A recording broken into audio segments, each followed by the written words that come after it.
И сегодня вы еще увидите презентацию стажеров, которые приехали с разных стран. У нас есть 6 иностранных представителей, которые будут с вами работать в течение проекта, помогать вам организовывать ваши собственные проекты и принять ваши знания, которые вы получите здесь на практике. Это 6 человек с разных стран, они себя потом представят, и также от них будет еще сессия на тему, что такое проект. По поводу проекта o1.ua, что это такое? Это национальный образовательный проект, который организовывает международная молодежная организация AIESEC. Проект будет проходить в помещении Национальной Одесской юридической академии. Да, академия является партнером проекта и предоставила нам это замечательное помещение. Основная идея проекта – это передать полученные знания и применить знания, которые ребята получат в течение проекта, применить их на собственном опыте. В рамках проекта... Да, спасибо большое. В рамках проекта участники будут получать знания по проектному менеджменту, по личностному развитию. Эти знания будут давать спикеры, бизнесмены, которые применяют это все на практике, будут делиться личным опытом с вами. Далее, концепция проекта – это «Учи здесь», потому что я уже сказала, знания, которые вы будете здесь получать, вы будете их применять. Формат проекта, как будет проходить проект, это 7 недель. В эти 7 недель вы будете слушать по субботам тренинги и 2 раза в неделю встречаться с рабочими командами.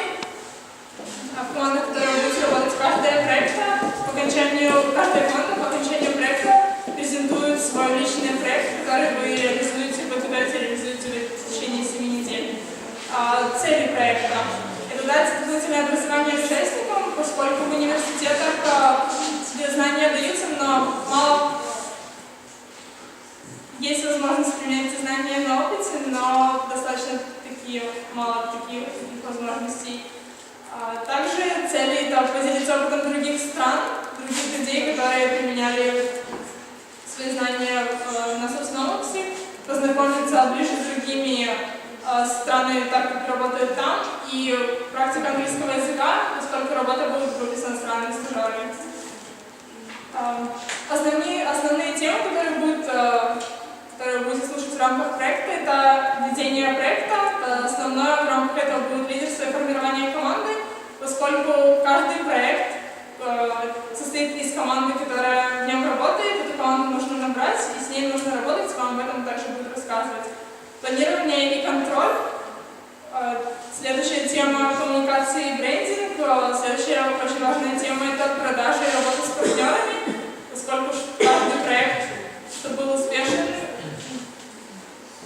проекта зависит от количества партнеров. Также презентационные навыки и личностное развитие. И также самая интересная тема – стартап, поскольку каждый из вас, у кого-то уже есть, может, цель, идея точная, у кого-то еще она недостаточно сформирована, каждый хочет заниматься своим личным делом. Тему стартап будут вести люди, которые организовали свой бизнес, и они будут делиться с вами опытом, как применять. Наши партнеры проекта – это медиапартнер «Первый одесский портал», спикеры проекта Игорь Солодов. Это бизнес-тренер, коуч, он будет вести у вас тренинг «Личностное развитие». К сожалению, сегодня его не будет. Зарина Семенюк, представитель Украинской финансовой академии и ее основатель. Ирина Алиявченко, менеджер компании Бенфорд по HR. Она расскажет вам в деталях, как сформировать команду, как с ней работать. Также Александр Бабин будет рассказывать вам о лидерстве, как возглавлять команду, как координировать ее работу. Елена Орлова, продюсер канала GTV, а также менеджер сити-центра, торгового комплекса сити-центр. Александр Сударкин расскажет вам о проектном менеджменте, о таймлайне, от основ к успешному проведению проекта. Также еще партнеры Национальный университет и Одесская юридическая академия, которая предоставит нам помещение.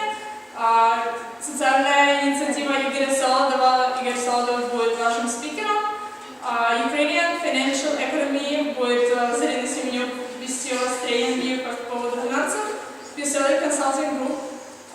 Также оттуда будут представители спикеры. Винфорд, партнер по спикерам, предоставляет нам тренинги по HR. GTV также предоставляет тренера, и еще несколько партнеров. Это Одесса, Люксембург и сельский хлеб, которые предоставляют нам кофе-брейки. Чай для кофе-брейков нам предоставляет чайная уния, интернет-магазин. Также партнерами являются Конспиралы и Недуния, языковой центр, и Укрсибанк также является партнерами. Сейчас я хочу опросить людей, которые будут вести с вами тренинги, это стажеры или иностранцы, презентовать себя. Guys, please welcome on stage to present yourselves and tell about yourself, who you are, where you're from, and anything you want to tell. Please come here.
I graduated from the Faculty of Political Science and Economics, and I'm 22. I've traveled a lot to the U.S. and I've had actually the high school there, and then what else? I work as a business development coordinator for a company in Egypt called Uninet, and we find ways to promote our business and to market it. And yeah, I've been to Turkey, Lebanon, and Saudi Arabia. That's it. Yeah, that's about it.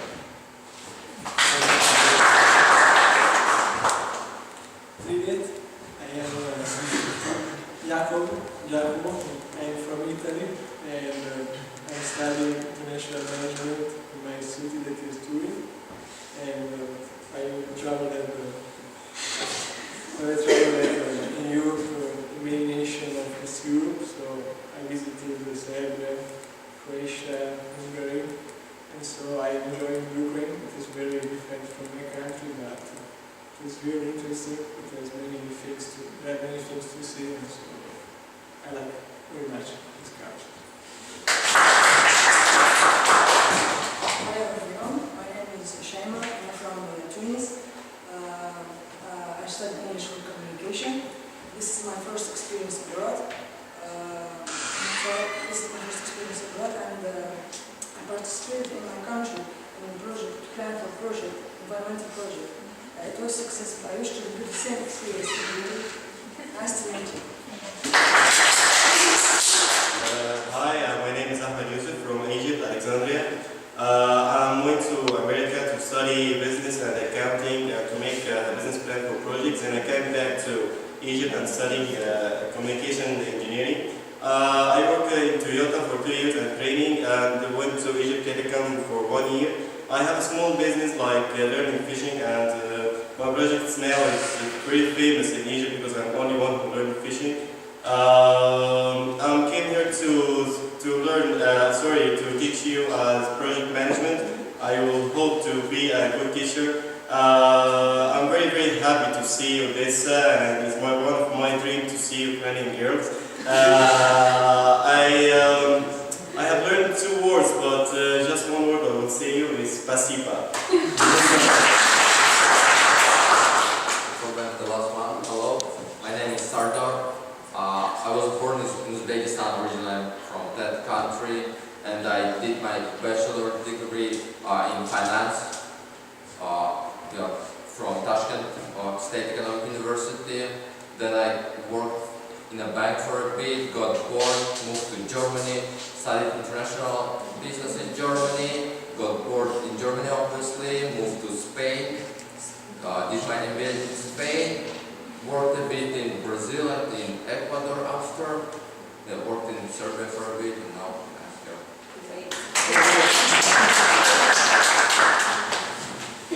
Thanks, guys. And now our guys will present you a session about project management, the term what is project, and project management at all.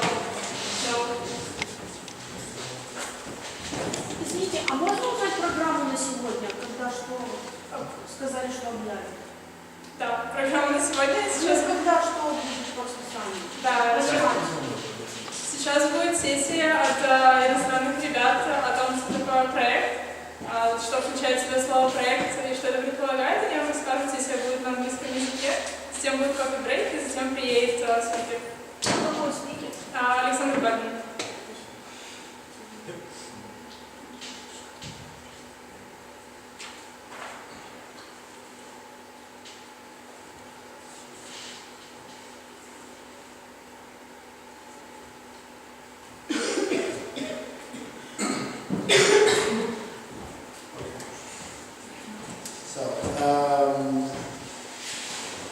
Before I start, we have project management. We're gonna all cover this whole area. So we made a little introduction about it, about what is project management and what is it about. We have to get ideas and stuff. So we're gonna start with what is project first.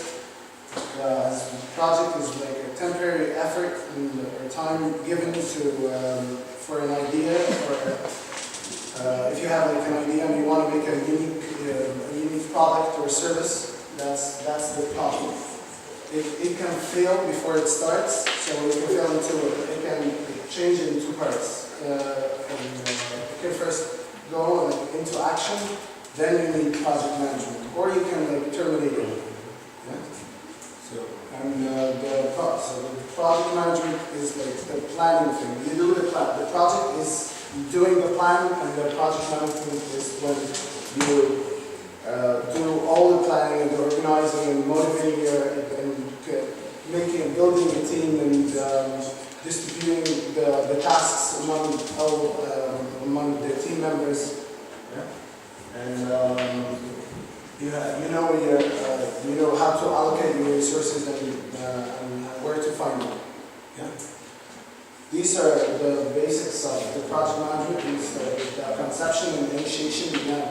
So you have the idea, and then you carefully see if this idea can be applied or implemented in real life or not. So the decision-making team decides if it benefits the organization or not. If it benefits you or not, you have an idea and you say, okay, if I did that, will it benefit me? Will it be a good outcome for me or not? Yeah? So in this phase, the decision-making team, that's what I said, it will identify if it benefits the organization or not. Oh, sorry. And the project definition and planning, then you write down the whole plan. The team manages to calculate the budget and put the time schedule for everything so that you can start. Then you launch it and have all the tasks are distributed among the whole members of the team that you have. And then it's the budget, and it involves mainly the budget and the schedule, the third part. And the fourth part is the project performance and control. So the project managers see if the plan went as if the project went as it was planned or no. So we had the plan and we launched the project. Is it like going in the same track or no? So that they can make it go as the schedule. Yeah. And the project, when the project closed, that doesn't mean anything like this to stop or terminate the project. It means that after all of these are done, you see the project managers still look and maybe make some adjustments to maintain the level that the project is going, like the areas becoming better and improving. Yeah. We will now talk about ideas. So where to get ideas is like ideas are always around you. Like you can, but when it comes to like a business, you say, okay, I need to start a business in something. I need to find some money. So you can maybe you have a talent. Maybe you have a talent, and so you want to like improve it. Like I have an example that before that, there's the personal experience. Like you find something and it's like, so all of us had that, like maybe like you're at home and you find something and say, what, it doesn't go the way that I want it to be. Like, I want to improve it, I want to make it better. Like the golf ball, anyone here plays golf? No, it's like for old people. So the golf, at first, at the very beginning, like 400 years ago, the golf ball was leather and was stuffed with goose feathers, which is like made it like really heavy. It doesn't travel like a lot, like too long. So they made it like better. Gutter. Yeah, and then it became finally like 1930s. US made it like from an improved rubber that travels longer, and then it became like, so this is the development of the idea. Like you have something, you want to improve it, so that's what you do. That's the personal experience, and. I think everyone knows Adele, so this is how the idea came to her. So this is the talent. This is kind of business. Like she used to sing when she was young. Then in 2006, her friend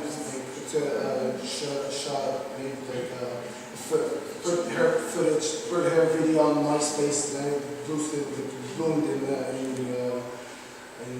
United Kingdom, and now, so 2 years later, she sold 3 million copies in the UK, which made her like in Guinness World Records.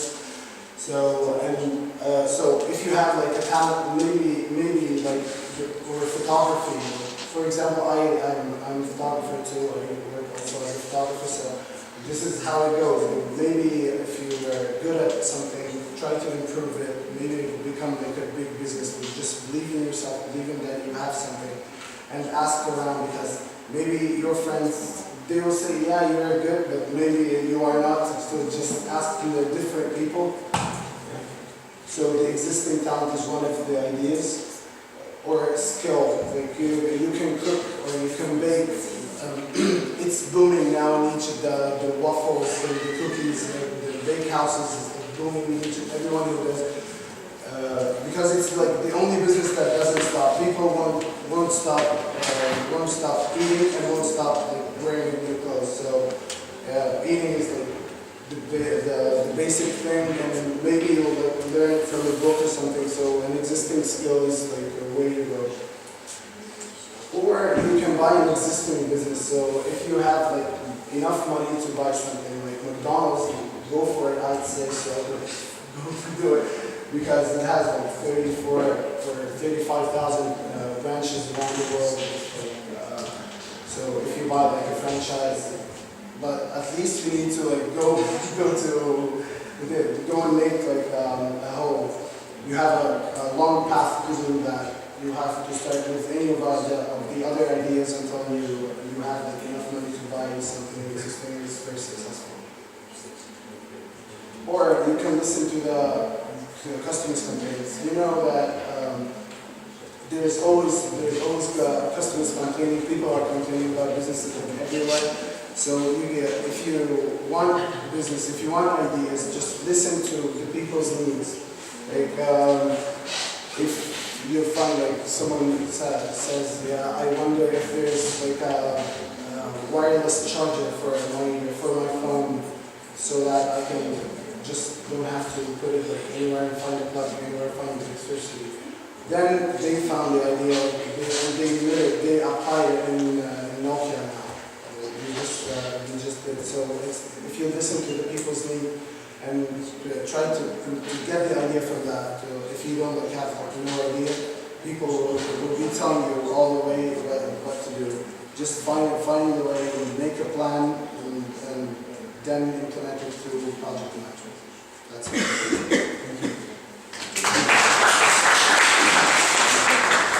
So, I will talk about resources, but what's the meaning of resources? It's anything that used to produce like service or product. So, we have two types of resources. So, we have capital resources, human resources. But actually, human resource is better than capital resources. If you have money, but without human resource, you can't make anything. But what's the meaning of human resources? That you choose your team, your suitable team, that you can choose, right? She is good in accounting, so she will be accountant. I will choose my team to be more innovation, like something like that. So I can put this girl in the same position, in the good position at the right time. And we have good capital resources. So it's any tool that used to produce other goods and service.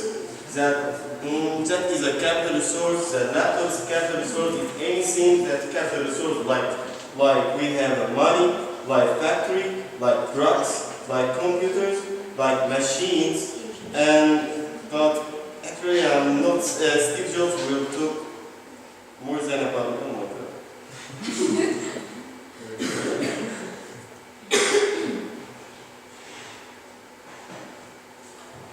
Just wait. Keep going. I need your phone. Yeah. There is no sound. There's no sound. Sorry.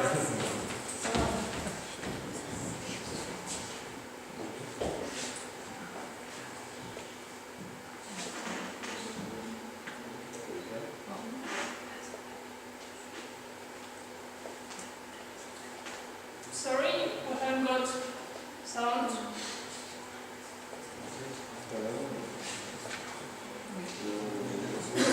Slow down.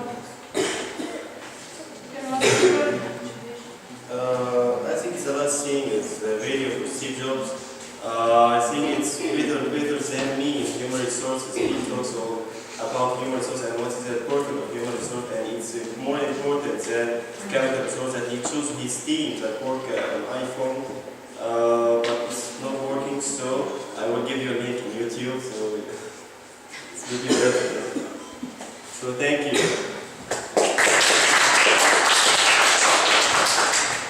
Okay, I'm going to speak to you about deadlines. All you know what to do, deadline, you study. And so, for example, my people have many problems with deadlines because the times are always late. So, I know very well that deadline is very important in a team.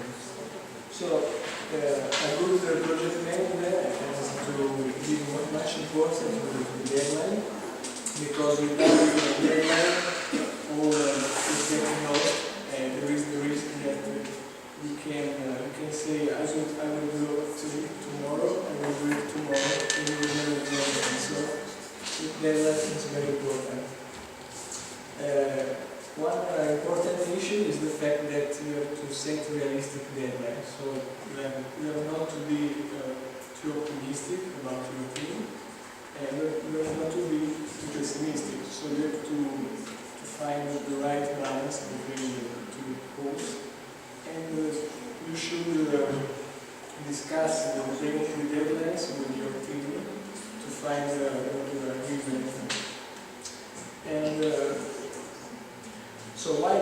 deadlines are important. It is evident because there is no deadline, there are no real incentives to do anything. So there are a material incentive to do work, do a project.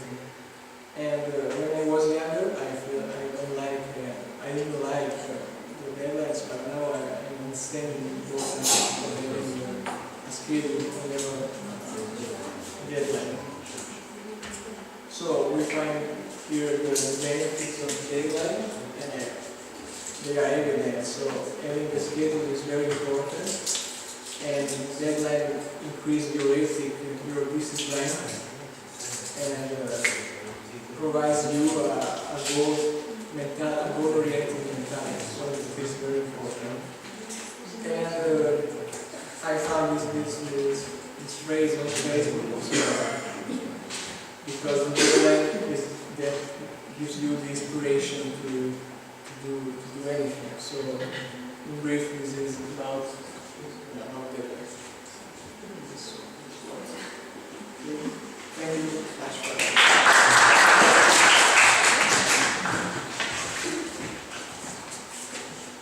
I'm going to talk about planning to your project. Do anyone know what does it mean, action plan? Can you define action plan? Step by step, you do your work. Yeah, it's to list down your steps in a plan to let your team follow you step by step. First thing to do in an action plan is to state your vision. Whether you are going to, your vision might be charity or environment, or it depends on your goal. Okay? Next step is to recruit your team. You have to choose your team, depends on their talents, depends on their specialty, and assign tasks for each one. We call this power map because we choose each person for his task. You can't, for example, you can't take someone who's a specialty in Russian public to accounting. Okay? And the second step is to preparing SWOT project planning. SWOT project planning is a measure for project success. Poor planning, meanwhile, can lead to miss deadline, budget overruns, poor quality, delivery frustrated, project teams, and even project failure. So we need solid project to follow, because poor plan can lead to the project to be failed. Time management. Estimate the time of the activities, but it's not, you have to choose time, should be flexible. You have to give each task the right time. You can't give, for example, you said that I'm going to prepare first step, I'm going to contact an architect, so you can, for example, take only 1 week. You can take more, You have to respect the deadline, because each step should be done in deadline.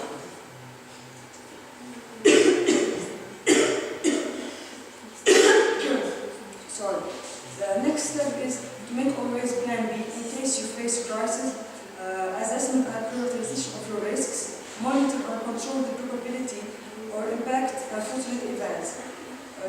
Does it mean that you have always to, during the project, you have to know which problem you can face, type of your problem, type of risk, and plan B is useful because you can't, it's work as an efficient plan to take the initiative, don't waste time, you have to always work fast. And the last step is evaluation, is to assess the effectiveness and the efficiency of your project. If your goal were done or not, if the project was successful or not. This is it.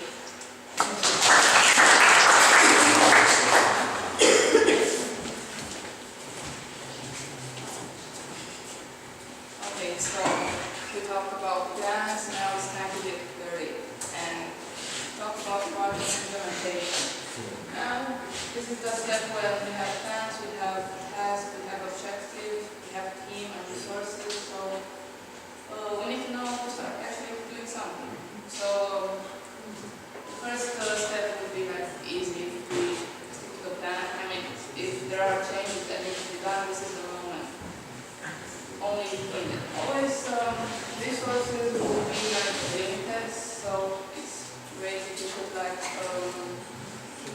try to use them as much as possible and not actually find yourself in the situation when you can't finish your tasks.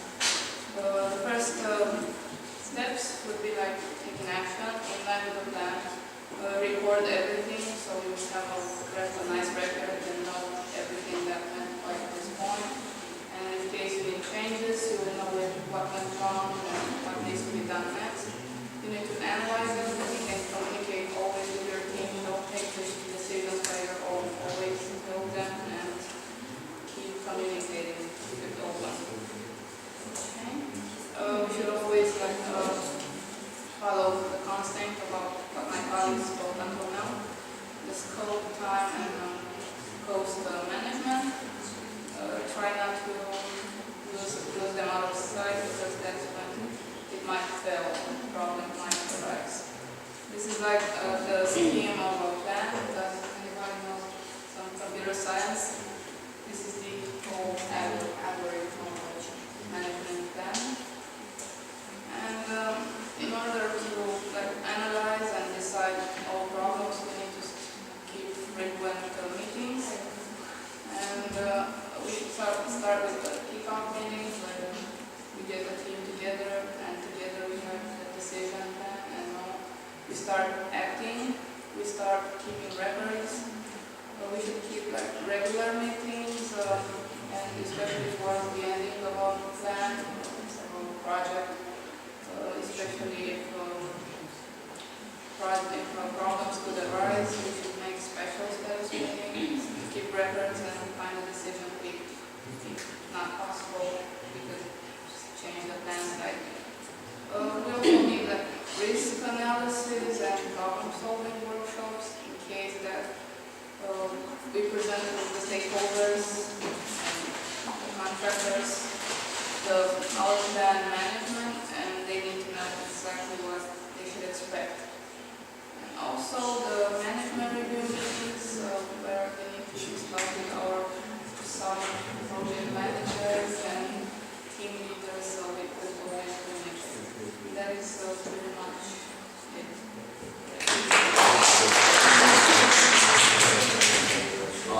Hello.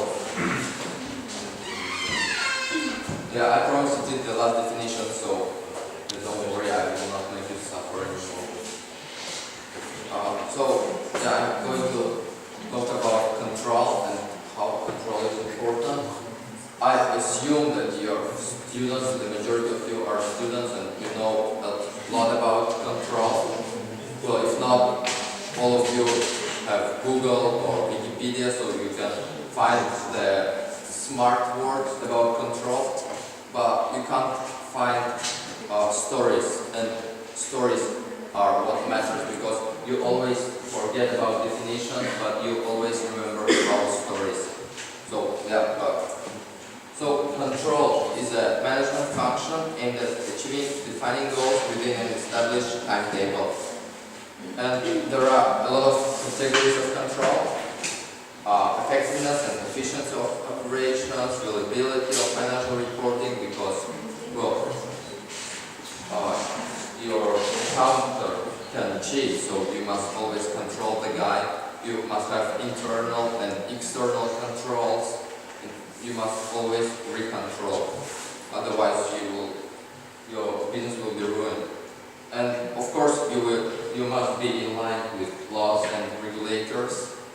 Nobody wants to go to jail. So I would love to start with the same pretty famous one. What you measure is that what you measure that you get.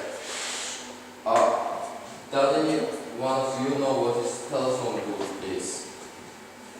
In Russian it's telefonная будка, right? And did anybody visit UK, London? Of you? No? Fine. But you watch movies and you know that red telephone booths in London, right? It's kind of a symbol, one of symbols of London. Here it is. I don't know if you can see it, but okay. And there was a situation in London that Speak. Sorry. No, I can explain. If you want, No. I can explain your language. It's different since speak. No, if something, don't hesitate to interrupt me and ask questions. Okay. So yeah, there are a lot of these clinics in London. Apparently, I don't know. Nowadays, everybody have phones, but I don't know what do they do with it. But one of the governors made a law, and he asked his whatever guys that every 8 out of 10 this telephone booth must work, because they had a lot of problems. The majority of them didn't work. And guess what happened? Well, after 1 week they fixed the problem, and 9 out of 10 worked. Guess how did they do it? Any ideas? What would you do? What would you do? Sorry for pointing. Any ideas? No? How do you fix that? If you're asked that, okay guys, you have 1 week to fix a lot of telephone booths. London is big, what would you do? Citizens. What citizens? With help of citizens. Like volunteering, you mean? Yes. But you have only 1 week for that. You can also заставить. Make them? Yes. But it's not slavery, we're in the 21st century, no? You cannot just say, hey you, yes, go. No, like a law. Like a law, okay. But you cannot make a law in 1 week, can you? I don't know how does work here, but there it doesn't work like that. You can ask the citizens, Okay. with the public, I need your help, okay? Today I say it in news, yes? And tomorrow it might work. Well, it could work, but they implemented another approach. Okay. Yeah. Keep. Oh. Your feeling doesn't work. It's fine. No. So yeah, what did they do? They just crashed telephone booth. They didn't work. So they just ruined booth and yeah. So when you control, be sure that okay, they will make what you say, but be sure that you really want this. It's not about like you could fix it, they could fix it if the guy would give them more days, but in 7 days they just ruined, that's it. And it's not the thing that he wanted probably, I don't know. Okay. One more question. Doesn't even know this guy. Well, I'm not sure that I can see it, but does he look familiar to you? Any of you? No. Fine. What about this guy? Yeah. How many of you know him? Like just raise hands. All of us. Cool. Second is Pozняк. No, I don't know either his name. But this guy, yeah, the guy that you don't know is the CEO of Nokia. He's the boss of Nokia. And well, this guy you know, he is the boss of Apple. And you can know that the Jobs is more successful, he's better controller, and Apple is booming. How many of you have new Nokias? I mean from the last generation Nokia, email or something. Do you have Nokia of you? They are probably no. How many of you have Apple products or would love to have Apple products? No, would not. Okay, but what? Would you love to? It's not about can you afford them. Would you love to have one? I love Nokia. You prefer Nokia. Welcome to the club. I have Nokia. I suppose that finish, guys. But yeah, the problem is that this guy is bad. But this one is really bad control manager. He took a company, really successful company, and he ruined everything. This guy started to produce computers in his garage, in the garage of his father, and now his company worth billions of euros, and yeah. And do you know his salary, by the way? Guess, what would you say? Million euros? Okay. Euros. What do you think? What is his salary? Billion. 1 billion. Yeah, that's more I would than love billion. that. Other ideas? Okay. His salary is $1. Okay? Yeah. Sorry. His salary is $1, but he, at the beginning of the year, he makes an agreement, and at the end of the year, he can buy the certain amount of stocks of Apple, obviously, for the price that is more than now. For example, if right now the stock price of Apple is $340, and he makes an agreement, okay, in 1 year I will buy them for $390. And so his job is to make Apple worth more than 390, okay? That's how he earns his money. Is it clear? No. Okay. So, Apple, the one, you know, stock, right? Share, aktie. Okay. Yeah, because it's Latin, so you have similar words to write Latin language. Let's pretend that the one share of Apple is $1, okay? And he makes an agreement. Okay, in 1 year I will buy that stock, that aktie, for $5. So it has no sense for now. It has no sense to buy a thing that worth $1 for $5, right? Is it logical for you?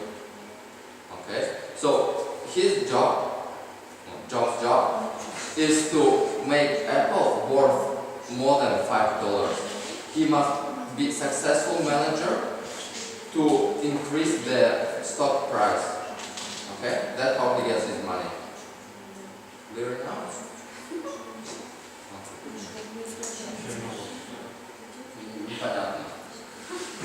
Okay, I will explain you. No, it's easy. It's easy. Sorry. It's easy. He signs a contract that he will make his the stocks of Apple with like the conditions of the contract that he will make the stocks or the shares of Apple in the stock market worth more the next year. See, so that this is where he gets his money. He signs the contract. He doesn't take he buys stocks, but he doesn't get like salary. Yeah. So if he makes his company worth more, okay, he gets salary. He takes salary. So when after he makes the company worth more money in a year after, then he can like sell the stocks, right? So that he will make money. So it's like he takes money from both ways. Sorry? No, worth means stoic. Okay. So, do you know, what do you think are the characteristics of a good controlling manager? Like, what should he have? Come on, this side. Wake up. Come on. Yes, you. What? We can speak Russian. Somebody will translate. What's wrong with you guys? Come on, do something, say something. I can't talk alone. I feel, I don't know, lonely. So, yeah. Yeah, it's a question like what kind of things must a good controlling manager have, like leadership or whatever you think. Explaining skills. Okay, cool. Something else. You must be smart. It must be smart. Yeah. Fair enough. Something else, come on, hey. I think he must be involved in the project, not to leave it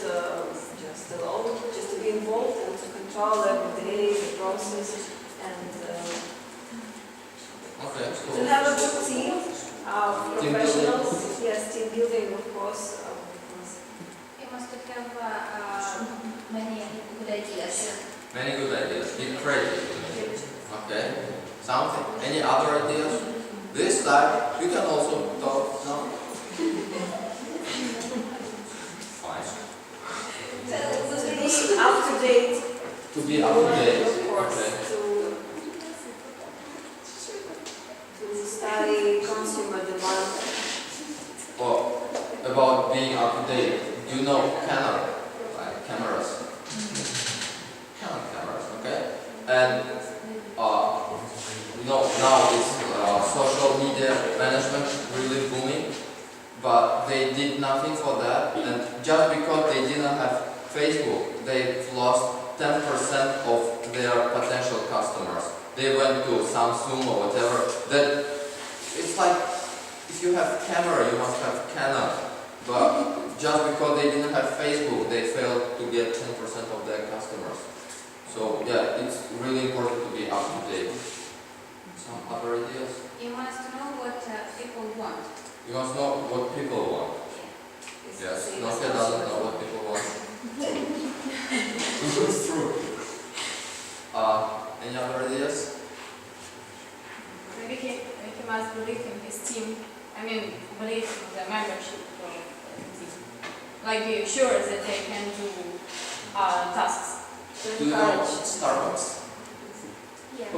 Coffee, like, well, when the guy decided to open Starbucks, he proposed a plan and he said, okay, I will sell a good coffee by plastic finished cups, in plastic cups for $1. When good coffee, you could get good coffee in a good coffee shop for 50 cents in US. And so it was his proposition. You know what? I will sell coffee for $1. And nobody believed him. But what's now? It's like what's happening with Starbucks now is big. And he believed in his values, he believed in his team. And now Starbucks is really big. So belief is really important part of a control management. Some other ideas? Well, okay, let's put it in that way. Who of famous people you think would be a controlling manager? Like Gandhi would not be a good controlling manager, probably. Who would be like from famous people?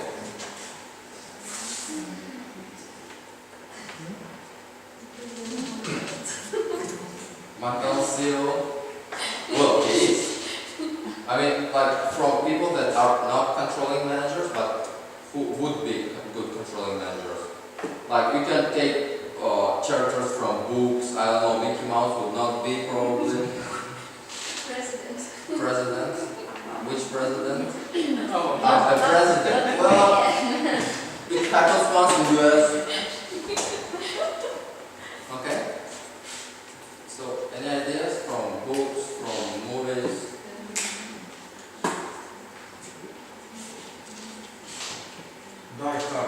Die Hard. He would be a good controlling manager. Yeah. Well, he could be a good controlling manager, but yeah, for really stress situation, he would manage that. Some other ideas? Come on, you read a lot of books here in Ukraine. Yeah. So, who from books? I don't know. I live in Petrova, like 12 chairs. Staff Bender. Well, yeah. Marketing probably guy. Peter Pan, a good project. Harry Potter. No. I don't know where would he succeed. Okay. Okay, Gurno? Well, yeah, but she's not creative enough now. She's kind of free to the rules, but being a good controlling manager means you always should think outside of the box. You must be really creative and find the solutions that nobody would find without you. That's the purpose of controlling manager. So, Gurno doesn't work, I think. Other ideas? Bugs Bunny. Bugs Bunny. Well, he could be a good project manager for some creative, for some media program maybe. Donald Duck. Where would he success? But where in what industry would he success, you think? Well, he's rich, probably maybe investment, banking. Banking. Okay. Something else? Any other cool guys from books or movies?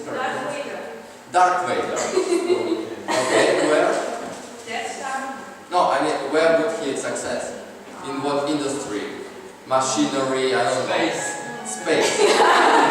Okay. He would do it. Ruling army. Like, what army? Sorry? Star Troopers. Of what? Star Troopers. Ah, Star Troopers. Okay. Well, he could work with NASA maybe. I will put him. Okay. Yeah. It's always really important to know who is responsible. Before setting tasks, you must know who is responsible for each task. Otherwise, you will be messed. Well, apparently Darth Vader is not a controlling member of NASA, but well, they had one. Now he's, I don't know, what happened to that. So yeah, forget about that. So in NASA, 4 years ago, the idea was to launch a shuttle, a rocket, obviously to the space, but it didn't work. Yeah, it has its own character, I don't know. So yeah, they decided, okay guys, let's launch a rocket. We are cool, we are from US. But apparently it exploded after 3 minutes, like billions of dollars, and people died, and it was a really sad story. But what do you think happened? Technical problems. Mistake in the presentation of risk. Okay. To the shuttle go Earth. Go home. Okay, so home is where? Earth or space? Earth. When he come back to Earth. Yeah. And the mentor of the risk, he don't see the risk when the shuttle go come back to Earth. Okay. And it's a big mistake of this man. So you blame the risk manager, right? Yes. Okay. Let's blame somebody. It's fun to blame. Blame whatever person you want. What do you think? You seem like smart. No. So yeah, they also don't know who is responsible for that. He just keep blaming each other, and they end up with blaming a statistical, like low-level statistical, because he started when you measure risks. You usually in statistics you start from 0. Well, when you measure risk with temperature, you start with 0, 1, 2, and all that things. But he started from 1, like your elevators. I don't know why you start from 1.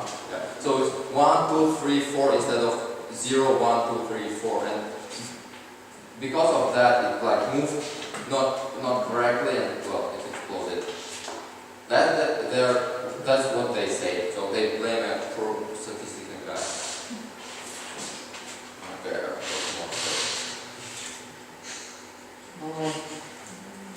Okay, so risk management. If you're a good controlling manager, you must know how to reflect risks. But it's not only okay. Let's put it well. It's not if you have risk now, then you will think about it. No, you should predict risks and know how will you reflect. So, okay, if you will get risk, you always know what to do. And there are like millions of techniques of risk management. Like I don't know, there are books about that. And what I was taught during my MBA in Barcelona, well, there are two main. One is SWOT analysis. Who doesn't know what is SWOT analysis? Who doesn't know?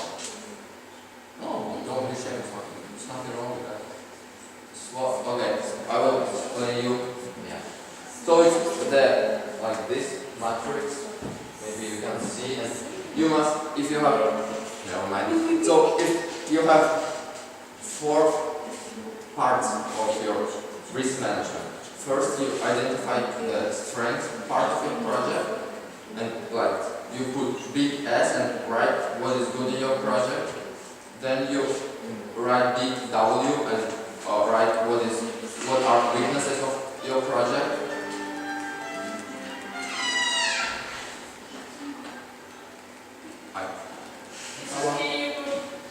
Sorry? So, opportunities. So then you put O for opportunities and write all your opportunities and what is important for risk management is threats. What can happen with your project, and you write that. After you do it, for risk management, the last part is the most important. No.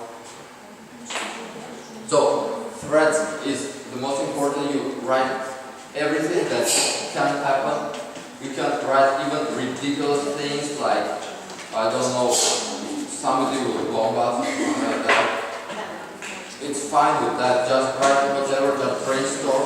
Write whatever you think is like should be in the list, and then you can just eliminate things that you don't like. So when you have that, when you know your threats, then you make a scenario analysis. So you write, okay, let's put it that way. We have a threat that maybe we will be bombed, and I would not be able to make a presentation for you. So it was a threat for me. So for me it was here. It's a circle. Can you see maybe? Well, it's a circle. Well, you can believe me. And here is the first future that can happen, bombing, and you write here how would you reflect to it. I don't know, you can go underground or whatever. And yeah, there is another one. I don't know what could happen here. What could happen that would not let me make a presentation for you? You broke in the leg. Sorry? You broke in your leg and Okay. Well, yeah, that works. So if I would, here we go, if I would break the leg, I would be able, but okay, I would have some problems with it. I would be probably a bit smaller. So if I would break my leg, you go here and you write how would you reflect this risk. For example, you would buy a chair for me or whatever you want. Okay, cool. So, yeah, to sum up, project management is really important, especially for startups, but not only for, as you could see, even big companies fail to make a really good project management, like NASA, like English Parliament or whatever. But if you do it good, like McDonald's, Starbucks, I don't know, whatever, then you will really succeed and probably will get a bit more salary than Jobs does. Maybe any questions, doubts, comments?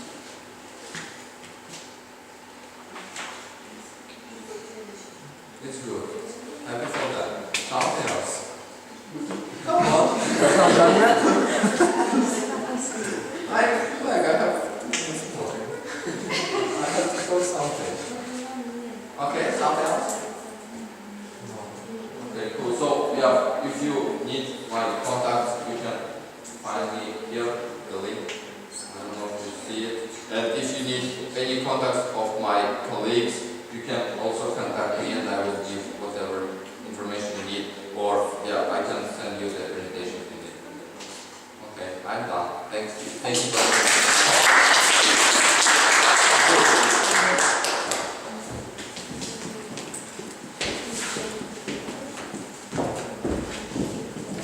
Thanks, guys, for presentation. Сейчас у нас будет перерыв. 3 минуты нам нужно на то, чтобы вам его организовать. Подождите, пожалуйста.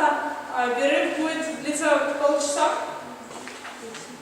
Сейчас мы ждем спикера. Он, к сожалению, задерживается, но действительно сегодня вам приедет. Возможно, перерыв задержится на минут 5-10, поскольку спикер уже едет, мы ее ожидаем. Полчаса перерыв точно.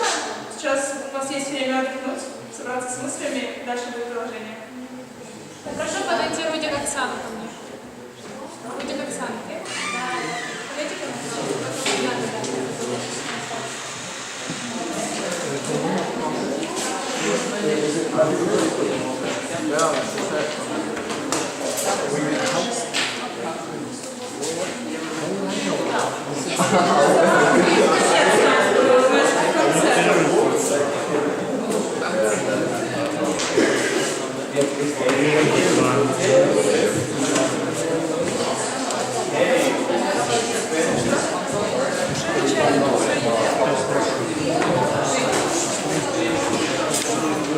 Да, и потом приедет спикер.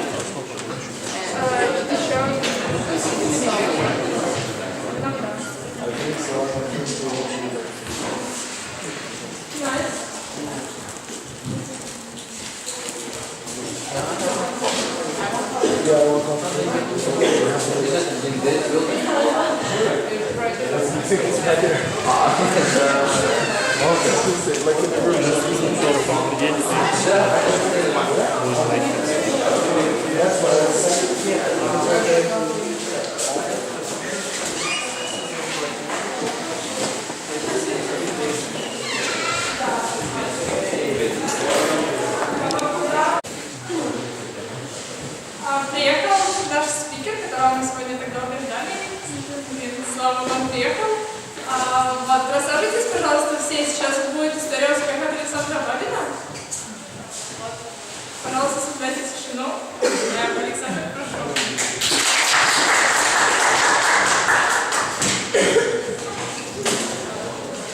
Здравствуйте. А можно попросить ближе присесть? У меня голос хороший, тренированный, но, наверное, вам будет удобнее, проще, если вы будете немножко ближе.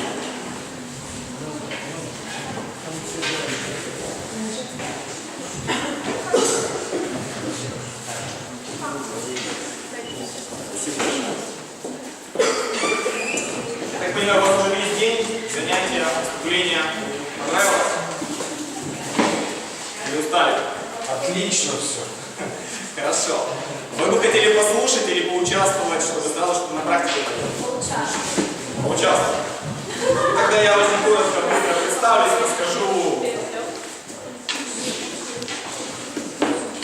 свою историю, свою версию событий, поделимся какой-то информацией, знаниями. И так как я действующий тренер, практик, мы много проводим семинаров, тренингов сейчас в Украине, в частности в Киеве, в Одессе.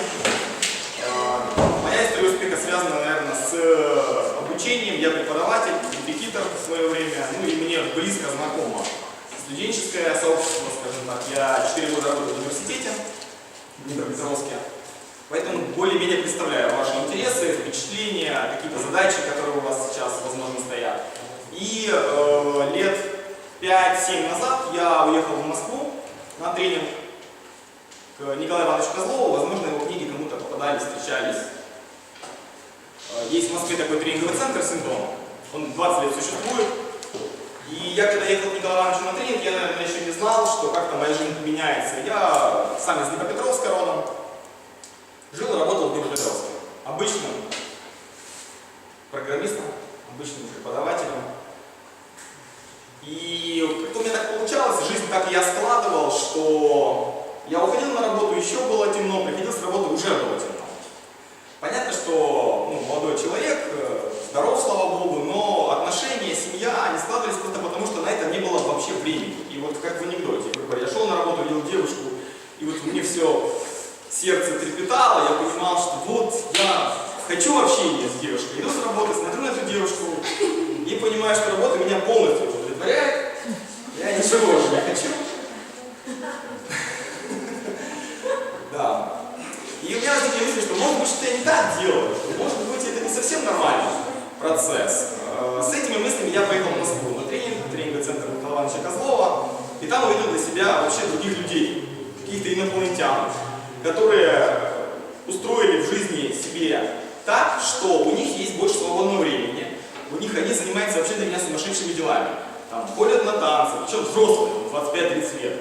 Там йога, танцы, спортивный зал, причем там умудряется уделять время любимому человеку, мужу, там, семье, детям. У меня так не получалось. Я работал на 2 работах в то время, завод, промышленное производство, мы завозили вагонами всякие там флюс, металлургии, ну и так далее. И я этим за всех сил гордился, естественно. Но чувства были, да, чувства были, ну, родители, там, инженеры, интеллигенция, все дела. Но я понимал, что меня в институте и в школе не совсем учили тому, что я бы хотел. Потому что как устроиться на работу, как проходить собеседование, меня не учили. Как общаться с девушками, меня не учили. Что делать, когда я уже познакомился, как эти отношения складывать, как жить вместе, как какие-то совместные планы строить, как самое главное разруливать различные моменты, которые возникают в жизни, меня не учили. Возможно, вас сейчас учат, я не знаю. Я надеюсь, что у вас по-другому. В моей жизни этого всего не было, а это то, с чем я как-то не сталкивался. Ну и тем более там лидерство, предпринимательство, об этом вообще никто ничего не говорил. Сейчас, ну, слава богу, наступила цивилизация, у вас есть интернет, у вас есть горы книг, и эти тренинги, они стали чем-то обычным, обыденным. Когда я рассказывал друзьям, что я хожу на тренинги, что я, например, там, перестал употреблять алкоголь, перестал курить, мне говорили, у тебя все нормально, может тебя сдать в поликлинику для опыта? Какой-то не очень нормальный человек. Как, ты раньше с нами гулял, там, по ночам, там, дискотеки, танцы, с тобой можно было выпить пиво, а теперь ты, вот, ты, наверное, заболел.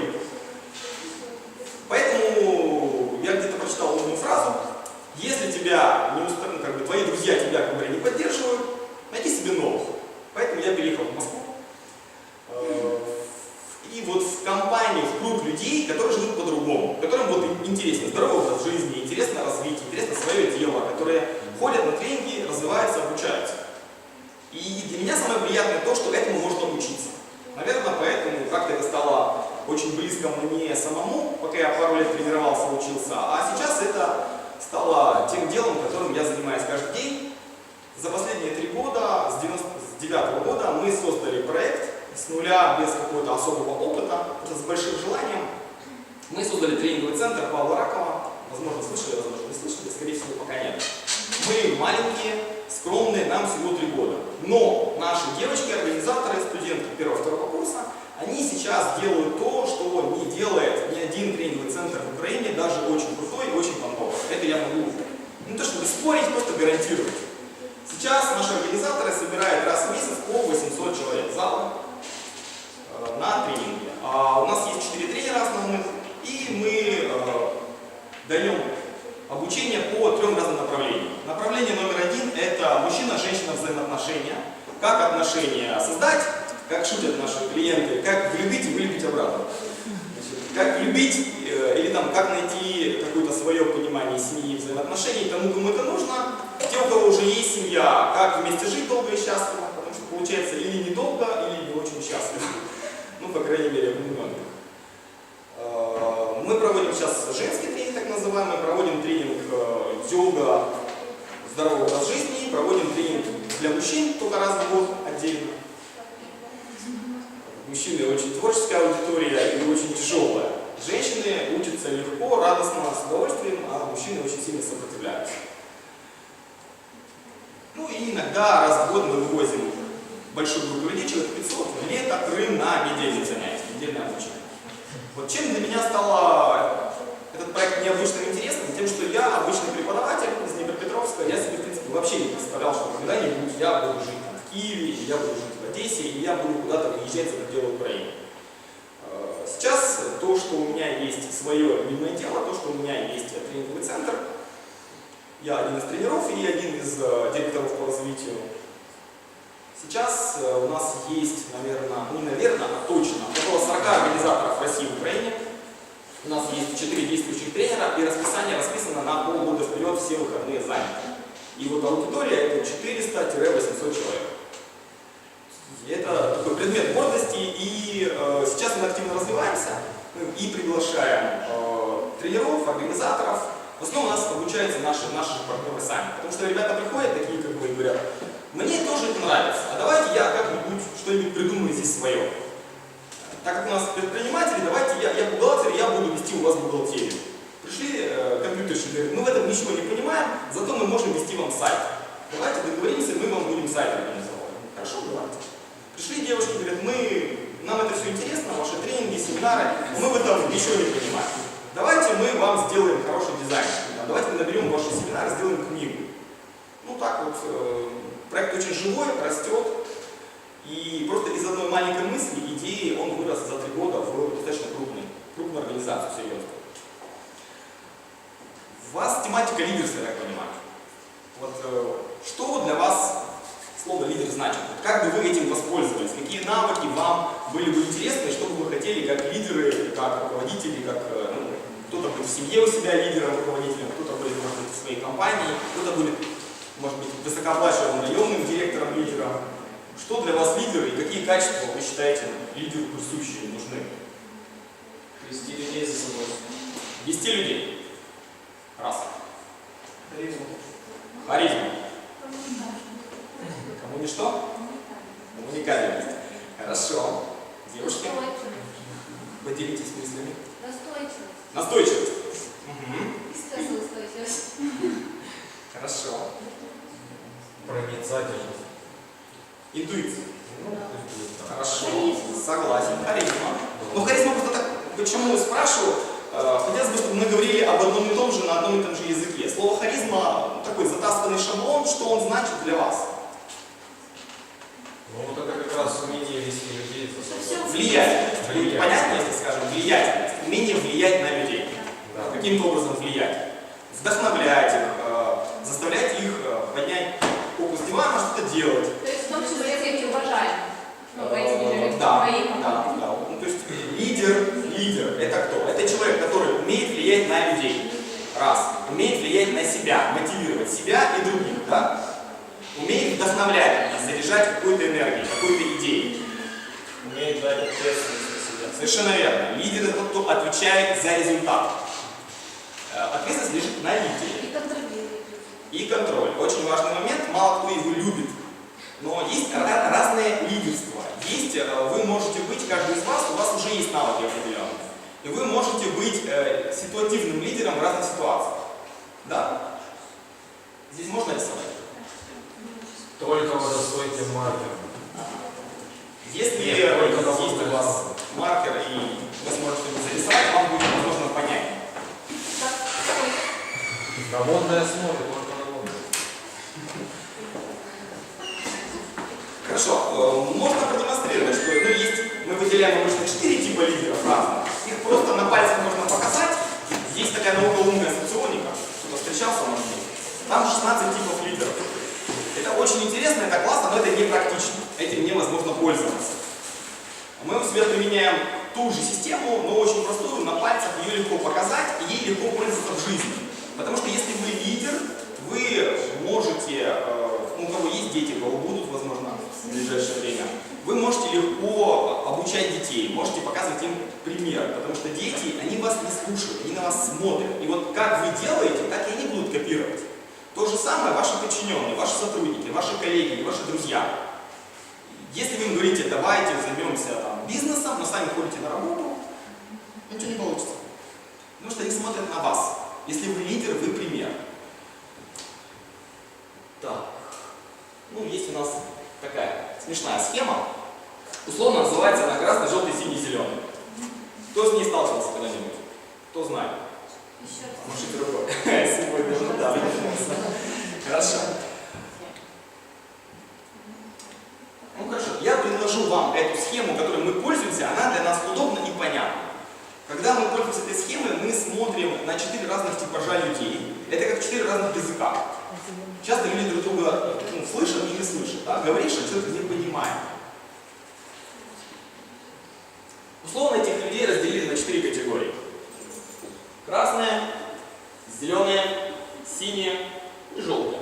Это не связано с аурой, никак не связано с другими. Это просто для удобства. Можно было назвать 1, 2, 3, 4.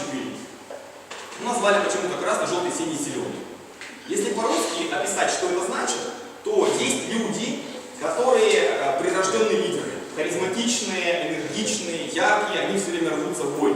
Помните, кто на молокозавод? Я. Кто на песчаный карьер? Я.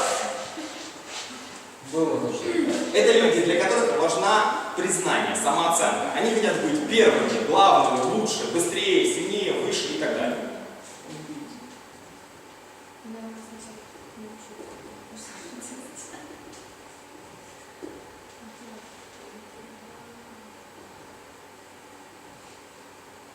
Помните фильм «Игрушка» французский?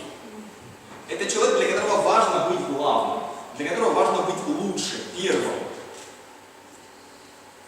Он ведется на слабо, соответственно. Так как ему это важно, его, чтобы замотивировать, заинтересовать чем-то, вы можете предложить ему возглавить все здесь, весь проект, собрать самую большую конференцию в Одессе, или провести самый большой забег. Или вот, ты знаешь, вот ты умный, ты красивый, у тебя много там поклонниц, но я думаю, вот с этим ты не справишься. Что-то я сомневаюсь. Он говорит, да, что? Кто не справится? Ты на кого батон кружишь? Он включается, если его провоцируют на слабого, потому что ему важно, для него это болезненно, грубо говоря, ему важно себя показать, себя продемонстрировать, доказать тебе, что ты классный. То же самое случается у женщин. Если у вас есть какая-нибудь красавица на потоке, за которой все мужчины ухаживают, она привыкла к вниманию, и как она реагирует, если вы за ней чем-то ухаживаете? Никак. Следующее. А если вы подойдете к ней и скажете, не знаю, сейчас смотрю на тебя, ты обычная. Ничего тебе такого нет. То я обычная. Да я тебе сейчас докажу, что я необычная. Я вот так вот и вот так вот. И тогда она тоже включается. Потому что, во-первых, это отличается от других, во-вторых, это ее провоцирует. Это провокация небольшая. По такому принципу мы сделали большую-большую провокацию, тренинг, мужско-женский тренинг, самый у нас популярный, на котором 800 человек собирается, у нас называется «На самом деле я умная, но живу как дура». Просто вот толпы женщин приходят, яркие, успешные, у которых есть бизнес, есть квартира, есть машина, но вот как-то вот с отношениями не очень. А почему не очень понятно? Потому что по своей сути они мужики. Ну вот, пришлось им. У них такие большие-большие яйца стальные. И разговаривают они из разряда «Я не спорю с мужиками». Ну как вы спорите? Вот сейчас вы спорите. Кто я? Спорю! Я не спорю! И вот какое-то время, полчаса, час, они на себя смотрят со стороны. И вот, ну, это бывает нелегко. Но это всегда слезы, это всегда масса впечатлений, эмоций. И когда такие яркие изменения, у них изменения происходят вот так, на раз. Они меняются за 2-3 часа, за один день. И жизнь начинает резко улучшаться, потому что основная задача, ну, по большому счету, женщины не то, чтобы там работать и на себя все взвалить, а ее основная задача какая? Мотивировать мужчину на подвиги, вдохновлять. Поэтому, если вы, как лидер, умеете людей вести за собой, вдохновлять, то как женщина, ну, в своих отношениях, в своей семье, вы можете вдохновлять мужчину. И для вас мужчина все что угодно сделает. Ему самому не сильно и надо. А вот чтобы любимая женщина гордилась, восхищалась, хвалила, какой ты у меня герой, только ты самый-самый, мужчина сделает все что угодно. Вот эти вот люди красного типа, они такие, они реагируют на самооценку, на комплименты. Поэтому вам нужно научиться здесь, чтобы с ними эффективно работать, делать комплименты, хвалить, ну и немножко кокетничать, сомневаться, провоцировать. Есть люди, которые живут от ума. Встречали таких? Говоришь им, пойдем с нами, там будет весело и интересно. Он говорит, куда пойдем? Ну, классное место. Да это понятно. Кто там будет конкретно? Сколько будет людей? А как мы поедем? А когда? Не, я не поеду, нужно билет заранее взять. Что-то сегодня? Не, я так не могу. Мне нужно с мамой там, или там с... Они, это мозг. Они живут от мозга. Цифры, факты, четко, конкретно, план. Иначе им дискомфортно, им неудобно. Логика. Что, где, когда. Если вы к ним навстречу, то нужно договориться и прийти вовремя. Если вы опоздали, для них это болезненно. Если они вам сказали, что да, я приеду, то они такие приедут. Они уже все взвесили, обдумали, приняли решение. Они могут его долго принимать, читать книги, смотреть в сайте, советоваться со справочником и так далее. Но если они решили, на это можно рассчитывать. Это надежно. Встречались с такими? Они классно, нормально, просто нужно уметь ими пользоваться. Правильно. Есть люди, условно, ну вот эта формата синяя, это люди, которые живут, если эти от ума, то эти от тела. Вот нравится, не нравится, хочется, не хочется. Просыпается, ну, как левая нога захочет. Проснулся утром и решил, что-то мне не хочется на работу. Или не хочется мне сегодня заниматься домашними делами. Или не хочется мне руководить сегодня подчиненным. Это люди настроения. И ключевые моменты у них это интересно. Но все новое, необычное, изменение впечатлений. Они любят поездки, где много людей, где тусовка, где яркие картинки. Как их можно позвать? Вообще они готовы поехать подорваться прямо сейчас. А поехали в Киев? А поехали. А где билеты? Ну, мы сейчас прибежим к вагону, там решим. Вот эти легкие на подъем. Они вот побежали. Упремся и разберемся. Помните, Наполеон говорил? Вяжемся в драку, там разберемся. Поэтому ключевой момент у них это интересно. Интересно все новое. Это человек, это сам себе режиссер, с ним никогда не скучно. Это вокруг него толпа. Это, если он разговаривает, чтобы с ним поговорить, вам нужно буквально 2-3 вопроса запомнить. Человек занимался на выходных, и все, его на 2 недели он включился. И я всегда рассказываю. Ну вот, я приехал с Киева, и пока мы ехали, в вагоне была девушка. Значит, девушка очень красивая, у нее была в волосах заколка. Так вот, эту заколку я видел в фильме. Фильм французский, про то, как 2 мужика ехали на машине. И пока ехали на машине, они зашли поесть в Макдональдсе, и в этом Макдональдсе им встретился дедушка. Так этот дедушка, значит, вел козу, с темы на тему переходит. С чего начал, забывает. Вообще никого не слушает. Это если он звонит по телефону, вы можете, да, положили трубку, пошли, умылись, покушали, приходите, он разговаривает. Да, я не слушаю. Да, мама, хорошо, я понял. И дальше пошли. Если такой человек у вас в коллективе, или у вас любимый человек какой-то, что с ним нужно делать? Это с ним всегда интересно, не соскучишься. Это все время что-нибудь новое. Вы как на вулкане будете, у вас будет постоянно куча эмоций. Но это очень ненадежный человек. То есть он сейчас хочет, завтра не хочет. Есть настроение, он работает. Нет настроения, он не работает. Он легко может передумать. Он может выйти в коридор, забыл, зачем вышел. То есть они живут от идеи, от ума. Вот где-то они придумывают фантазии. Это классный генератор идей. Если вам нужно что-нибудь придумать, дайте ему. Вот этому не нужно объяснять, как надо. Он сам знает, как надо. И он сейчас придумает. А еще можно вот так, а еще вот так, а еще вот так. Главное, что? Не забывать, что он не будет это делать. Он это будет придумывать. Ему проще 15 вариантов придумать, как это улучшить, чем сделать первый вариант. Если вы это понимаете, вы даете ему задачу творческую. Надо что-нибудь натворить. И он вам легко будет творить.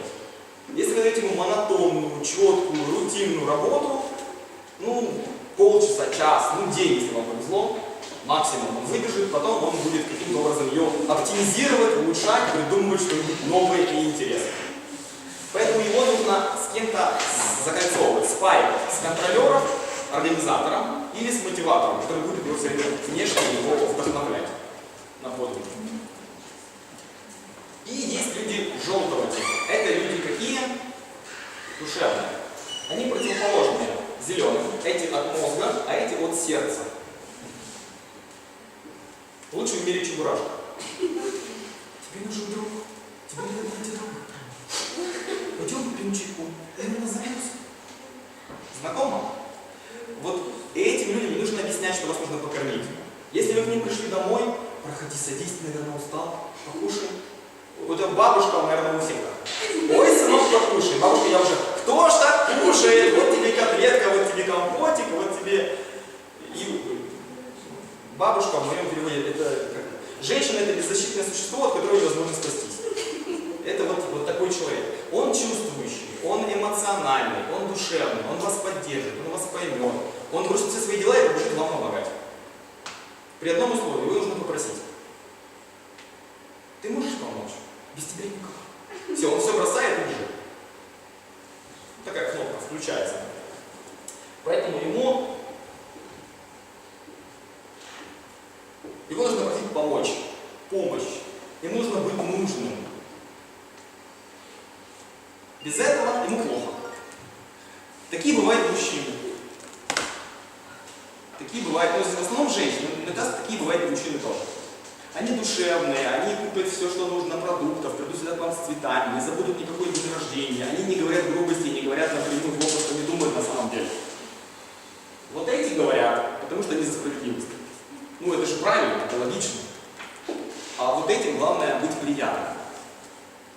То есть если там... Теперь, это видно в жизни, это видно в быту, это видно в общении, как они себя ведут. Если предположить, что, например, есть кафе у вас, да, и там есть разные столики, пустые. Ну или даже не пустые, а давайте сделаем так. Есть пустой столик, есть столик, за которым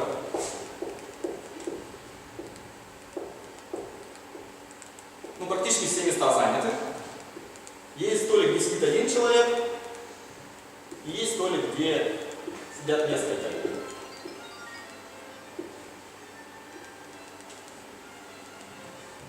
Куда сядет зеленый, например, вот этот? Там зеленый. Куда? Там Где никого нет. Сюда. А почему? Ну логично. Подумай. Да. Спокойно подумать, все проанализировать. Почитать книжечку, например. Да? Хорошо, согласен. Куда сядет желтый? Там где темно. Ой, вы, наверное, знаете. Нет.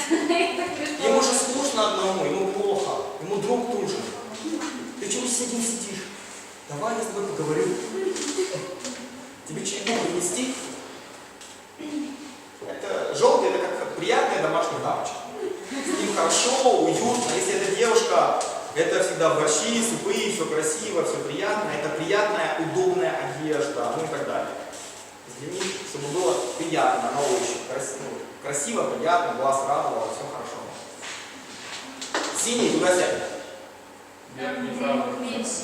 Где больше людей. Сюда. Да. Где тусовка. Да. Где много новых Нет, мне интересных кажется, людей. это красный ставится. Теперь самый главный вопрос. Куда сидит красный? Там где больше людей. Там где больше людей.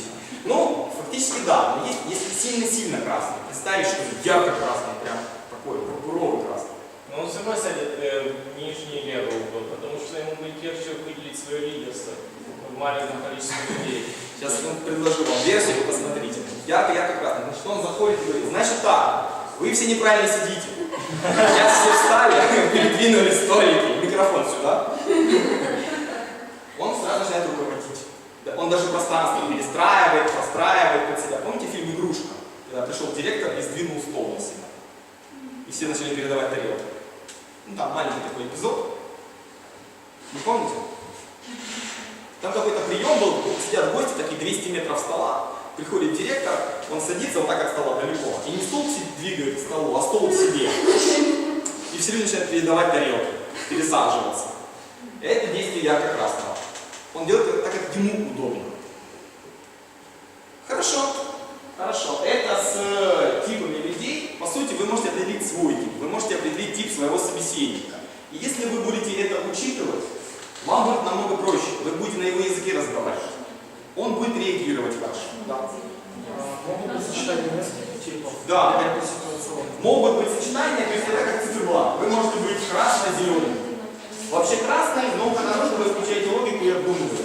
Или быть зелено-красным. Логичным, но... Он не может быть человеком красно-синим, например. Красно-синий быть не может, потому что это противоположность. Но они на общем канале, на творческом. И тот творческий, и они любят что-нибудь натворить. Но это просто потому, что ему интересно, а это потому, что это выгодно, это деньги, это круто, это заметят, это я буду самый главный, я это сделаю первый, я это сделаю лучше, чем все остальные и так далее. Этот конкретный, этот абстрактный вообще, чтобы вот было. А ситуативно тоже, ну, как бы... Да, тогда. Вы не инвалид, у вас есть все. Вы ситуативно можете быть любым. Но у вас есть тренд. Как бы очень характерная для вас штука. То, кем вы являетесь в действительности. Когда вы отвлекаетесь, вы начинаете себя проявлять так, какой вы есть. Я вам сейчас покажу пример. Вы посмотрите. Ну, соответственно, если, например, машина или одежда у красного, она какая? Практично, ярко, вызывает внимание. Она яркая, она кричащая, вызывающая внимание, она может быть в блестках, она может быть в надписях, в орлах, или она самая новая, самая дорогая, каким-то образом он выделяется. Если эта машина, даже с «Жигули», они с задранными колесами, он едет по всему колонке, значит, все слышат, что это он едет. Если это мотоцикл, то это без глушителя. Знакомо. Хорошо, если у зеленого, это практично, это обдуманно, это взвешено. Если эта машина, она надежная, или она там самая проходимость, в зависимости от того, что ему нужно, чем он, на какую тему он заезжает. Если вы с ним ведете дела, нужно быть подготовленным. Цифры, факты, конкретика. Или же, вот тебе книга, сам разберись. Или вот тебе сайт, запиши, посмотри, что ты думаешь. Он все проанализирует и потом скажет. И мне нужно долго полчаса объяснять, грузить его. Четко, конкретно, где посмотреть, я все проанализирую, все решу. Этот, с ним можно разговаривать часами, и вы не вспомните, о чем вообще вы разговаривали. Если вы с ним договорились, его нужно контролировать. Едем в Киев? Да, едем. Ты билеты взял? Еще нет. Тебе взять? Ну, деньги отдашь. Деньги вообще есть. То есть с ним лучше 15 раз договориться и все равно проконтролировать. Вам так будет спокойнее, так оно работает. Потому что ему забыть это 3 секунды. Он хороший человек, просто он совершенно искренне заинтересуется чем-нибудь другим. Поэтому, если у вас, девушка, такой парень, вам нужно быть все время новой, яркой, необычной, не дай бог вы рутинно, скучная, однообразная. Он будет развлекаться когда где-то еще. Или с вами. Хорошо. Машина какая у него может быть? Или телефон мобильный? Или такой же, как у красного, выпендрежный. Или вообще никакого. Машина может быть поломана или не заправлена. У телефона вечно нет денег на нем. Или вечно без зарядки. Он забывает. Он в мыслях. Он вообще как бы, он где-то не здесь. Он не земной. Он какой-то вот в мыслях, в идеях, в чем-то таком. Все время. Не на земле. Вот это практичный ответ на земле. У этого красивая, удобная, приятная, семейный автомобиль, чтобы друзей возить на шашлычок. Понятно, да? Теперь как это определять? Хотите узнать? Показать? Нужна добровольная доброволка какая-нибудь. Выходи. Смотрите, если вы человека хорошо знаете, друг, подруга, мама, вы просто с ней разговариваете на обычные темы. Как проводишь свободное время, какое любишь кино, или чем учишься? Да, Селенка? Прикольно, как зовут? Аня. Я Саша. Ань, слушай, а как ты вот свободное время проводишь? Тусуюсь. О, прикольно. Ну вот лето как провела? Куда-нибудь ездила? Да, в Крыму, отдыхали. Прикольно, я из Крыма успела. А где была в Крыму? Красиво. А понравилось? Да, скал провели. А что понравилось? Расскажи. Ну, весело, с друзьями проводить время и отдыхать, всего, учебы. В общем, я люблю просто ездить. Любишь ездить? С компанией, много людей? Да. А что тебе нравится? Ну, в такой вот. Не знаю, весело, если много людей, с кем поговорить, пообщаться, все новые идеи, что-то почитать. О чем говорит Аня? Какие слова используют? Вот эти. Интересно. Много людей, езжу, новое, да? Скажи. Смотрите, это все, ни один из них не лучше, ни хуже. Ну, такая вы, такая, отлично. То есть вот эти люди, это классно. Ну, из них все классные. Просто я могу вам так рассказать о каждом, что вы захотите стать таким. Или наоборот. Что это тиран, циник, ничего святого, у него нет, по головам идет. Понимаете, да, что это одна медаль, 2 стороны. Понимаете, как объясняется? Вы просто разговариваете и смотрите, какие слова употребляет или о чем говорит. Ну вот, все просто. Просто разговаривайте. Это может быть минут 15, может быть полчаса. Просто вы в разговоре задаете 2-3 специфичных вопроса. А что тебе в этом нравится? А что именно? Часто человек говорит, я вот работаю воспитателем в детском саду. Вы сразу, о, жалко. А что тебе нравится там делать? Я люблю строить маленьких детей. Равняйся, мирно. Ой, нет, ты желтый. Поэтому часто работа накладывает некий отпечаток небольшой, и вам лучше уточнять с 2-3 сторон, а как отдыхала, а любишь говорить, не любишь говорить, а как было свободное время, а где на выходные, а где летом, а какое кино. И человек рассказывает вот в присущей, характерной для него манере. И они часто отличаются. Бывает, что непонятно. Непонятно, что продолжайте разговаривать дальше. Но мне, например, тяжело вас определить. Ой, не может быть. Может быть, зелено-красный? Да.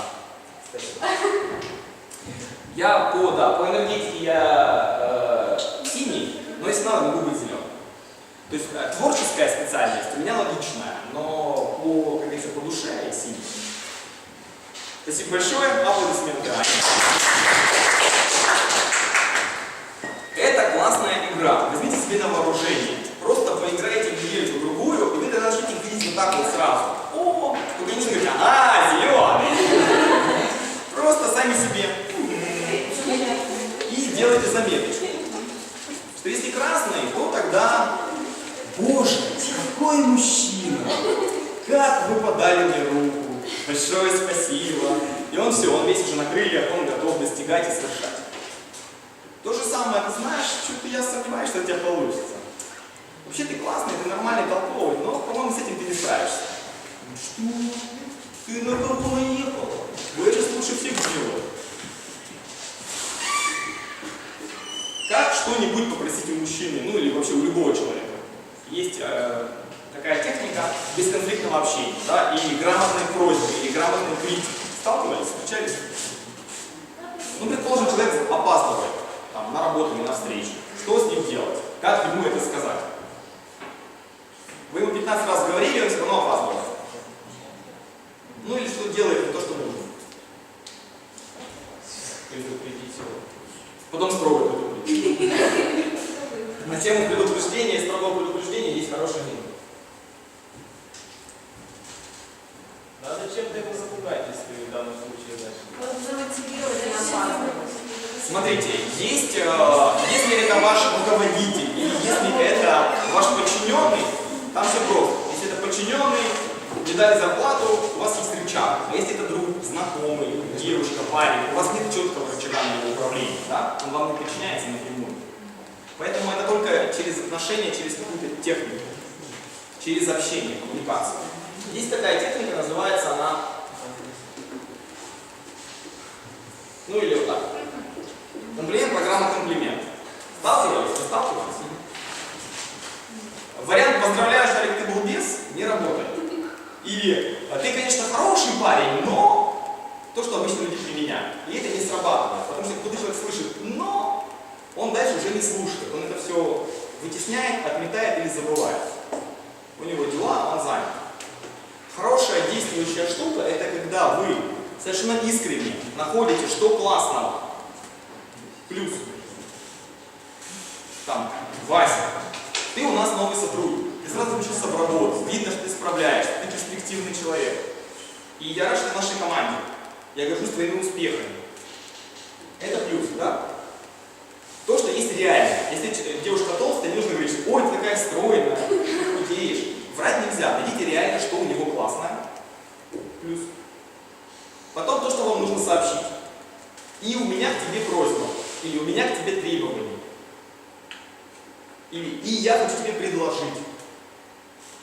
Важно, чтобы ты приходил вовремя. Потому что у нас клиенты в офисе, и очень нужно, чтобы такой ценный сотрудник, как ты, был на месте, мог поддержать, помочь. В зависимости от того, кто он, красный, желтый, синий, зеленый, вы можете ему объяснить его выгоды, чтобы он был на месте вовремя.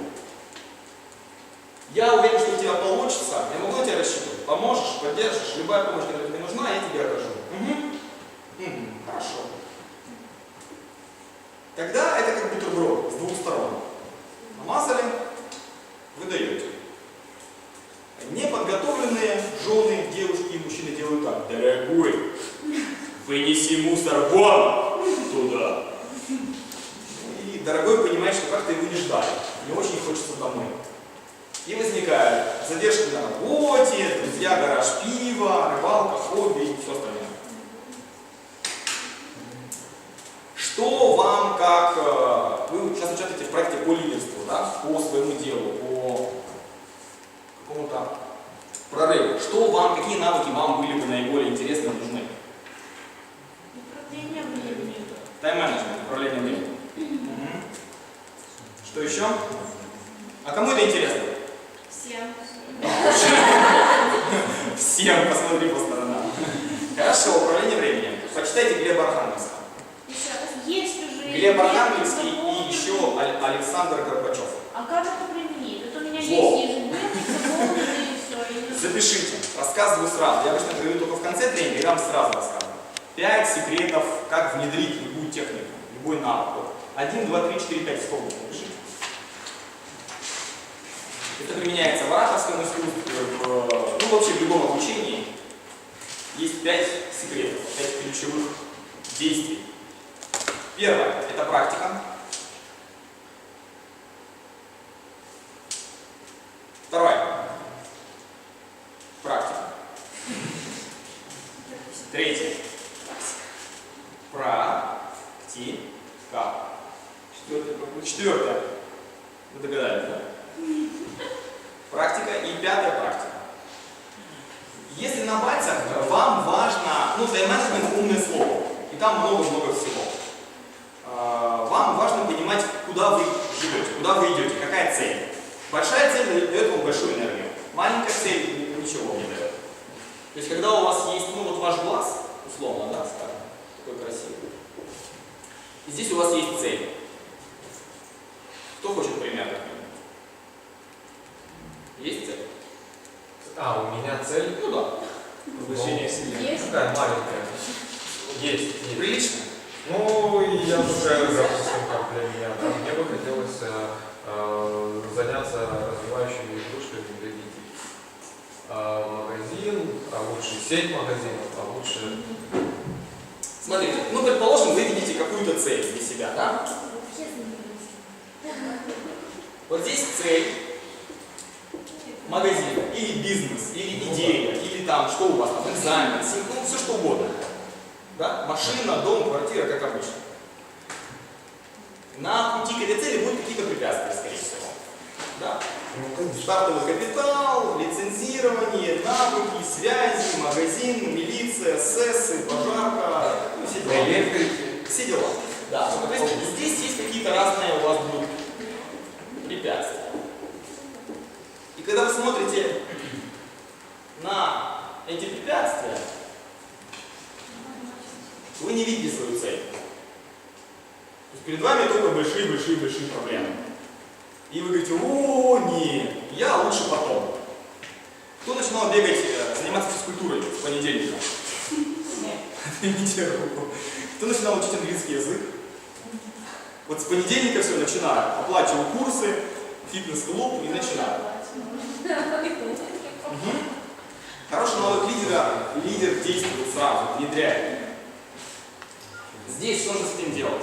Нужно цель увеличивать. Препятствия как были, так и не останутся у вас. Но если у вас, ну, у вас уже хорошо. Для начала магазин, а лучше сеть, а лучше это организовать, чтобы этим занимались специально обученные люди, а я занимался там семьей, женой, отдыхом, лыжами, чем-то там. Это лучше всего. Когда у вас вот такая цель, вы ее видите. Видите, ну да, есть препятствия, но цель, она же манит. А с увеличением цели препятствия не увеличивается? Нет. Препятствия остаются теми же, чтобы открыть один магазин или 5 магазинов. Зарабатывать большие деньги проще, чем маленькие, я вам скажу честно. То есть, ну, на примере на своем, мы когда создали тренинговый центр, вот я работал до этого 5 лет в Москве в тренинговом центре, Синтон, одном из самых крупных, он 20 лет существует. И я собирал группы 30-50 человек. И иногда, редко-редко, в удачный месяц всем коллективом мы собирались 70. И это было yes. Когда я познакомился, я выбрал себе учителя, тренера, который умеет такое, что я не видел. Другие не умеют. Вот он умеет работать на зал 500, 600, 700 человек. Я его увидел и сказал: о, хочу у него учиться. Это то, что, возможно, вам поможет. Выберите себе человека, который умеет то, что вы хотите. Чтобы вам было на кого ориентироваться. Что он делает, как он это делает, с кем он общается, о чем он разговаривает. Потому что наше окружение, вы знаете, на нас влияет. С кем поведешься, от того и забеременеешь. О чем, ну, беременной можно быть мыслями, да, не только физически. Вы можете забеременеть идеей, вы можете забеременеть привычкой. Что у вас посеяли, то у вас и вырастет. Если вы сеете откладывать, на потом вы теряете время. Если вы сеете распыляться по другим задачам, вы тоже теряете время. Вот. И когда Павел предложил собрать, например, тренинг на 400 человек, я сначала посмотрел на эту идею и сказал, что нет, ты что, с ума сошел? Я 5 лет проработал в самом крупном тренинговом центре, никто так не делает. Такого не бывает. Я говорю, о, отлично, это нам и надо. Вот такая задача. Давай соберем не 200, давай соберем 400. Я говорю, хорошо, ладно, беру, я тебе верю. Вот, учить будешь? Буду. Что скажешь, я это буду делать. На 3 месяца я в твоем распоряжении в помощь. Пожалуйста. И когда мы все лето проехали по Украине, по фестивалям, провели работу определенную, мы в зал арендовали. 200 человек соберем, на всякий случай сделали зал 250. Пришло более 400, и люди 2 дня стояли в проходе. Стоя. Мест не было вообще. Сидели на сцене вокруг. Мы это сделали, сказали, да, но это было круто, но это был подвиг, мы же так больше не сможем. У нас было всего 4 человека в этом проекте. Когда мы его запускали, организовывали, было большое желание это сделать. И то, что так никто не делает, нас только подогревало. Сейчас, в этом году, мы его вывезли из Украины в Россию. И в России наши организаторы делают это еще быстрее. Еще быстрее, еще больше, активно выключился интернет. Они придумывают какие-то новые, вообще невообразимые фишки, которые мы не используем. Пришла девушка, молодая, 7 месяцев назад в проект посмотрела, говорит, нет, это, конечно, круто, но у вас команда большая, организаторов 30 человек, у меня в России таких нет пока, я сделаю через интернет. Я сам компьютерщик, программист, говорит, интернет у тебя не получится. Ты что, да никто через интернет столько не собирает. Она говорит, спокойно, давай ты за меня побудешь, не против меня, а за меня. Я же тоже креативщик. Она говорит, давай так, 30 вариантов, как это сделать. Я говорю, хорошо. Расписали, она уехала. Собрала в Москве, в Екатеринбурге и в Питере одновременно 3 семинара по 250 человек через интернет. Нашла способ, запустила, заработала сразу 20 тысяч долларов. Я год их зарабатывал, она так, за одни выходные. Говорю, так, интересно, показывай, как ты это сделала. Поэтому цели большие ставьте. Потом их можете детализировать, вы можете их уточнять. Цель на 5 лет, цель на 3 года, цель на год. Да? По ежедневным делам, по тайм-менеджменту. То, что реально можно применять практически. Первая фишка. Пишите с вечера планы на завтра. Утром просыпаетесь и что обычно? Да, нет времени эти планы делать. Поэтому по утрам эти планы нужно переписывать. Ну, то есть нормально, адекватно, вы понимаете, что меняется ваше видение, какие-то ситуации входят, поэтому спокойно вычеркивайте и переписывайте. Второе. Эти планы нужно ставить не на одном листике, а на отдельных. Берете, покупаете такой квадратик, знаете, отрывающийся. Да? И одну задачу на один листик записываете. Такая вот иголочка, подушечка, и туда накалываете. Взяли стопочку. Написали, так, допустим, 10 дел у вас на сегодня. По одному делу на листике. Понятно, да? Берете стопочку и перекладываете эти дела, ищите самое важное. Какое дело, если я сделаю, оно даст самый большой результат, 80% результатов. Вот это самое главное за сегодня. Как это определить? Я вам сразу скажу. Его обычно делать не хочется. Четкий критерий. Ой, не получится, сложно, вдруг. Что нас останавливает? Нас останавливает боязнь неуспеха, боязнь облажаться, боязнь ошибиться. Поэтому по одному делу на один листик перекладываете в порядке, берете это самое важное и его одно делаете. И пока не сделаете, не начинайте новых дел. Это самый основной ключ. Если вы сделаете это дело, и оно даст 80% результатов на день, остальные можете вообще выбросить. Вам они не так нужны.